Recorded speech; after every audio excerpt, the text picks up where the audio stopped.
Hi everyone, welcome back to kitchen cravings. ఈ రోజు మనం ట్రెడిషనల్ కషాయం రెసిపీని ప్రిపేర్ చేద్దాం. మెడిసిన్స్ గురించే కాదు, మనం ఇంట్లో జనరేషన్స్ నుండి ప్రిపేర్ చేస్తున్న ఈ ట్రెడిషనల్ కషాయం గురించి కూడా తెలుసుకుందాం. సింపుల్ ఇంగ్రీడియంట్స్, మన ఇంట్లో దొరికే ఇంగ్రీడియంట్స్ తో మంచి అరోమా ఫ్లేవర్ తో కంఫర్ట్ వార్మ్ డ్రింక్ ని ప్రిపేర్ చేసుకుందాం. దీని వల్ల చాలా అడ్వాంటేజెస్ ఉన్నాయి. ఈ హెర్బల్ డ్రింక్ 6 days కంటిన్యూస్ గా తీసుకోవడం వల్ల మీకు జలుబు గానీ, దగ్గు గానీ, కఫం గానీ, ఇంకా ఫీవర్ గానీ ఉన్నా గానీ త్వరగా ఎటువంటి మెడిసిన్ లేకుండా తగ్గిపోతుంది. ఈ కషాయానికి కావాల్సిన పదార్థాలు తులసాకు, పుదీనా ఆకు, అల్లం, ధనియాలు, మిరియాలు, ఇలాచి, లవంగాలు, దాల్చిన చెక్క. ఈ కషాయంలో ఉన్న ఇంగ్రీడియంట్స్ బెనిఫిట్స్ ఏంటంటే తులసాకులు యాంటీ ఆక్సిడెంట్స్ కి సోర్స్, అలానే పుదీనా ఆకులు వచ్చేసి రిఫ్రెషింగ్ అండ్ అరోమాని ఇస్తుంది, డైజెషన్ కి సపోర్ట్ చేస్తుంది, అలానే ట్రెడిషనల్ గా కూడా వాడతారు. అల్లం డైజెషన్ కి సపోర్ట్ చేస్తుంది, అలానే మిరియాలు, దాల్చిన చెక్క, లవంగాలు వచ్చేసి వార్మ్ ఫ్లేవర్ ని యాడ్ చేస్తుంది. చెప్పిన ఇంగ్రీడియంట్స్ అన్ని యాడ్ చేసుకొని కొంచెం కోర్స్ గా గ్రైండ్ చేసుకోవాలి. ఇలా గ్రైండ్ చేసుకుంటే సరిపోతుంది, దాంట్లో ఫ్లేవర్ అంతా మనకి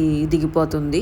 మందంగా ఉన్న గిన్నె తీసుకొని పుదీనా, తులసాకులు, అలానే గ్రైండ్ చేసి పెట్టుకున్న దినుసుల్ని, అలానే కొంచెం అల్లం ముక్క అండ్ 2 glasses వాటర్ ని యాడ్ చేసుకొని స్టవ్ ఆన్ చేసుకొని 8 to 10 minutes వరకు మరగపెట్టుకోవాలి. ఇలా పొంగొచ్చేంత వరకు మరగపెట్టుకోవాలి. అలా పొంగొచ్చిన తర్వాత స్టవ్ ఆఫ్ చేసుకొని వాటర్ ని ఫిల్టర్ చేసుకొని కొంచెం హనీ యాడ్ చేసుకొని కొంచెం గోరువెచ్చగా సర్వ్ చేసుకోండి. ఇవి మన ట్రెడిషనల్ రెసిపీస్ లో చాలా కాలంగా వాడుతున్నారు. వామ్ గా తాగితే చాలా స్మూత్ గా అనిపిస్తుంది, ఎస్పెషల్లీ చల్లని రోజుల్లో. మీరు కూడా ఈ సింపుల్ హోమ్ మేడ్ కషాయాన్ని ట్రై చేసి మీ ఎక్స్పీరియన్స్ ని కమెంట్ లో షేర్ చేయండి. ఇలాంటి హెల్దీ డ్రింక్స్ కోసం మా ఛానల్ ని సబ్స్క్రైబ్ చేయడం మర్చిపోకండి. అలానే మీ ఫ్రెండ్స్ అండ్ ఫ్యామిలీస్ కూడా షేర్ చేయండి. Thank you for watching.